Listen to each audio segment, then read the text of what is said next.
السلام عليكم ورحمة الله تعالى وبركاته. مرحبا بكم عندي في القناة مطبخ كاتي ماريا. بالنسبة للوصفة ديال اليوم إن شاء الله غادي نديرو مخللات ديال الخضر أولا خضرة مرقدة بطريقة صحية بدون مواد حافظة، ممكن أنكم تحتفظوا بها مدة طويلة. يكفي أنكم تلتزموا بالمقادير اللي غادي نعطيكم ديال الملح والخل باش تحتفظوا بها يعني وتبقى عندكم مدة طويلة. بالنسبه للفيديو ديال اليوم ان شاء الله غادي ندير معكم تشكيله ديال الخضر منوعه، وغادي نديرو الدنجال مع طوماط سيريز، وغادي نديرو البربه ان شاء الله اللي هي شمندر. بالنسبه لليمون الحامض غادي نخليوه الفيديو اخرى ان شاء الله. بسم الله ان شاء الله باش نبداو الطريقه. نحتاجو الخضره مشكله. بالنسبه لي انا عندي الدنجال، الفلفله الحلوه في الالوان، الخيار، اللفت، خيزو، شيفلور والملفوف. انا بالنسبه لي خديت هذا الملفوف الصغير، الا كان يستحسن الا ما كان كتاخذوا الملفوف الكبير وكتقطعوا. بالنسبه للخضره كلها يستحسن انكم تاخذوا احجام صغيره، يعني بالنسبه للدنجال الا كان داك الدنجال الصغير، الفلفله حتى هي الا كان هذا الحجم الصغير، الا ما كانش كتاخذوا نيت الكبيره وكتقطعوها. الخيار حتى هو حجم صغير، وحتى بالنسبه للفت وخيزو. غادي نحتاجوا الباربه، غادي نحتاجوا شويه ديال الخل، اي نوع ديال الخل كتستعملوا، شويه ديال زيت المائده، شويه ديال البزار حبوب اولا الفلفل الاسود حبوب، قزبر يابس حتى هو حبوب، ورق الغار اولا ورق سيدنا موسى، الملح. وغادي نحتاجوا الفلفله السودانيه. بالنسبه لهذه راه كان سبق لي درتها معكم في القناه، اللي بغى الوصفه ديالها ان شاء الله اولا الطريقه ديالها غادي نحط لكم الرابط ديالها في صندوق الوصف. ومن طبيعه الحال غادي نحتاجوا القراعي ديال الدجاج كيتسدوا مزيان ويكونوا معقمين، وغادي نحتاجوا الماء. الدنجال غادي نحتاجوا معاها شويه ديال لي طوماط سيريز الا كانوا، الا ما كانش كنستغناو عليها، شويه ديال المعدنوس، عصير الليمون الحامض، شويه ديال الثوم، ثوم طبيعي اولا ثوم بودره. انا بالنسبه لي هذا ديال الدار يعني بدون مواد حافظه، الا ما كانش تستعملوا غير الفصوص ديال الثوم. بالنسبه للثوم ممكن يدار مع الخضره الاخرى، غير انا بالنسبه لي الخضره الاخرى ما كان يعني الخيزو الخيار واللفت ما كنديرش معاهم الثومه، ولكن بالنسبه للدنجال ضروري. غادي نحتاجو شويه ديال التحميره اولا البابريكا، شويه ديال الكمون، وشويه ديال زيت الزيتون. الماء يا كنستعملوا ماء معدني اولا كنستعملوا ماء يعني كيكون الماء عادي كنكون مغلياه من قبل كنخليه حتى كيبرد، اولا ممكن نستعملوا دافي. الا بغيتوا يعني باش توجد لكم دغيا ممكن انكم ديروه شويه سخون، الا بغيتوا يعني عندكم مازال الوقت يعني حتى توجد على خاطرها، ممكن انكم طيبوا الماء من قبل وكتخليوه حتى كيبرد. اول حاجه بالنسبه للبارما غادي ندير ليها نص طياب، وحتى بالنسبه للدنجال غندير ليه نص طياب، يعني كل واحد غادي نطيبو بوحدو. بالنسبه للخضره كنقيها كلها مغسوله ونقيه. بالنسبه للخيزو واللفت كنقشرو، الخيار كنخليه بالقشره ديالو.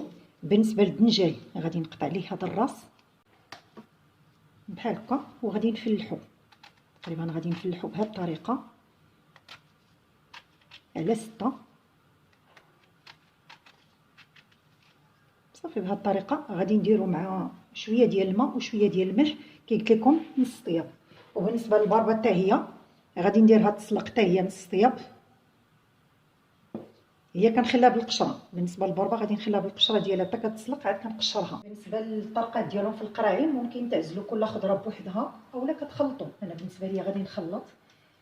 بالنسبه للتقطاع هي كتقطعوا، هانتوما علاش كتاخذوا الخضره صغيره باش ما تكونش عندكم هاد الزريعه بزاف، هي كتقطعوا غير بحال هكا بسكين عادي، اولا الا كان عندكم هادو اللي كيقطعوا بحال هكا بزيكزاك،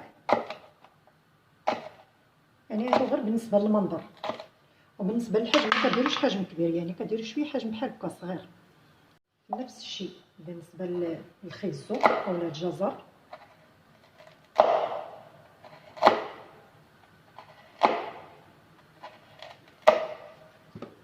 اولا كتقطعوا بالسكين بحال هكا عادي.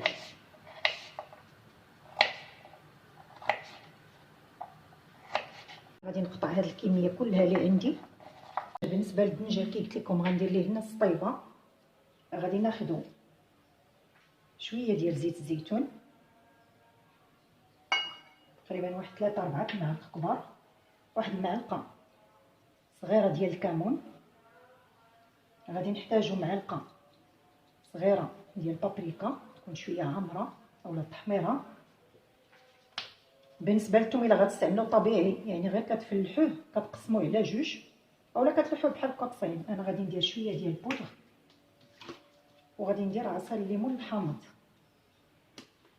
بالنسبه للعصير الحامض اولا الخل انا كنعبر بهذا الكاس. بالنسبه للطنجان غادي ندير تقريبا بالنسبه لليطرو ديال الماء غادي ندير نص كاس ديال الحامض. غادي نزيد شويه ديال القزبر حبوب، شويه ديال البزار حتى هو حبوب، وغادي نقطع عليه المعدنوس.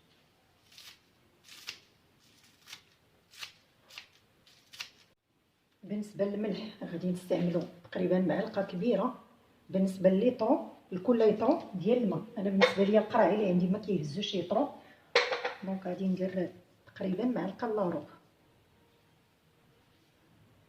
صافي غادي نخلط هاد التتبيله مزيان.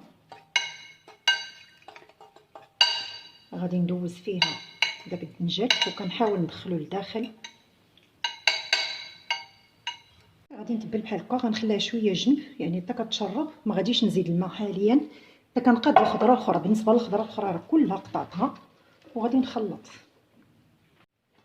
صافي غادي ناخذ القراعي. بالنسبه للتعقيم ديال القراعي كتغسلوا القراعي مزيان، كديروا شي طنجره ديال الماء كتغطوها بالماء مزيان، كتخليوهم تقريبا مجرد ما كيبدا يغلى كتخليوهم تقريبا ديك 10 حتى 15 دقيقه. صافي كتاخذوهم من داك الماء كتحطهم فوق شي منديل بحال هكا وكتخليوهم حتى كينشفوا. صافي غادي نديروا الخضره مشكله. اولا كندير نصف الكميه، غادي نزيد نصف الكميه ديال الملح تقريبا. غادي ندير معلقه صغيره. غادي ندير 2 وريقات اولا ورقه واحده ديال ورق الغار.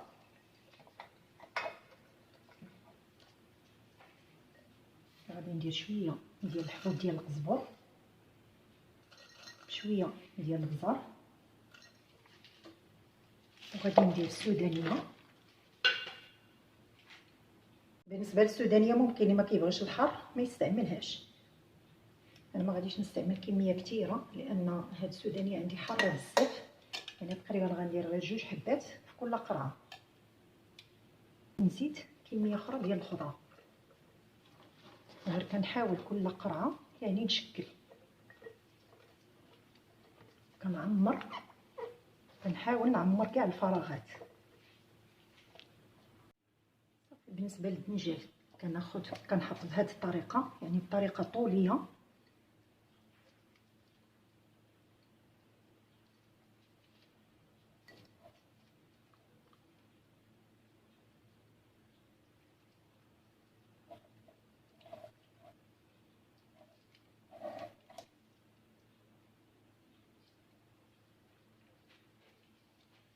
غادي نزيد شويه 2 وريقات ولا 3 ديال ورق الغار، وغادي نزيد لي طوماط سيريز في الجناب.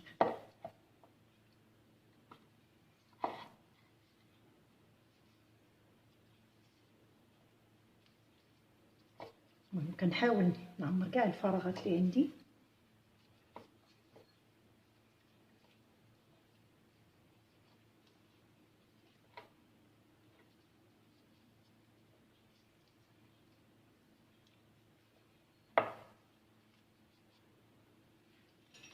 صافي وكنزيد هاد التتبيله اللي بقات عندي من الفوق.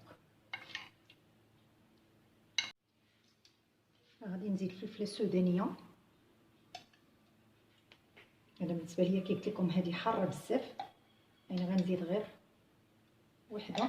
بالنسبه لهاد الربيع راه مازال غادي نخلط، غينزل لتحت. هو يستحسن فاش كنا كنعمرو يستحسن ان ندير النص، يعني ندير النص ديال هاد الكميه في النص ديال القرعه التحتاني، عاد كنزيد النص من الفوق. ولا بغيتو يكون حار مزيان، الا كانت عندكم هاد السودانيه حاره ممكن تزيدوا شويه من هاد الزيت. انا غنزيد غير شويه لان هاد السودانيه عندي حاره بزاف. صافي عمرنا القراعي ديالنا. بالنسبه لهادو ديال الخضره غادي نزيد ليهم مازال شويه ديال الملح. بالنسبه لهادو ديال الخضره غادي ندير لهم شويه ديال زيت المائده من الفوق، تقريبا واحد 2 معالق حتى 3. بالنسبه لهاد الزيت غير باش يعطيني ديك الطبقه العازله باش ما تنفش ليا الخضره. انا بالنسبه لي غادي نحطهم بالمقلوب، ولكن الا جاب الله كانت كتنفس عندكم القرعه يعني ضروري خصكم تحطوها بحال هكا، وباش ما يدخلش لكم ليها الريح اولا الهواء باش ما تخسرش كديروا هاد الطبقه ديال الزيت. وكتستعملوا غير زيت المائده. بالنسبه للدنجل لا كتستعملوا زيت الزيتون لانه هو داخل في التتبيله. بالنسبه لهذا قلت لكم غير باش تبقى لي ديك الطبقه العازله من الفوق. صافي. بالنسبه للماء باش يجيني الكميه ديال الخل هي هذيك، انا غادي نخلط الماء بشي اناء، غادي ندير كل لتر ديال الماء، غادي ندير ليه كي قلت لكم كاس لاروب، هذا الحجم ديال هذا الكيسان، كاس لاروب ديال الخل.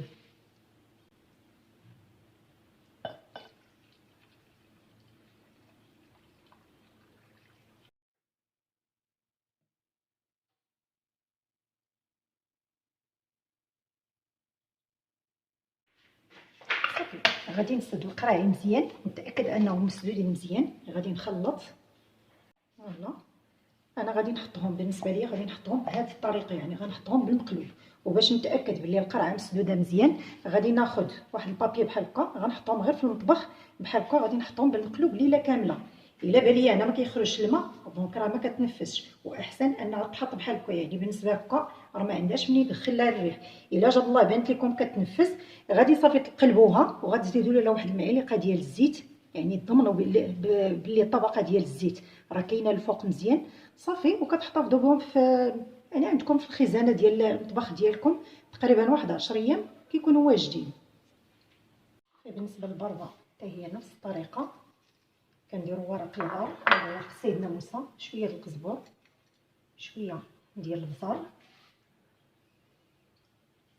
والملح والماء مع الخل. قبل ما الماء غادي نزيد شويه ديال زيت المائده دائما، تقريبا واحد 3 المعالق.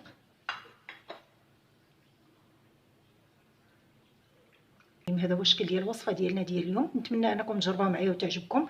شاركوا معايا في القناه مطبخ كاتي ماريا، فعلوا الجرس باش يوصلكم كل جديد، بارطاجيو لي فيديو ديالو، شجعوني بلي لايك ديالكم، وبصحه والراحه.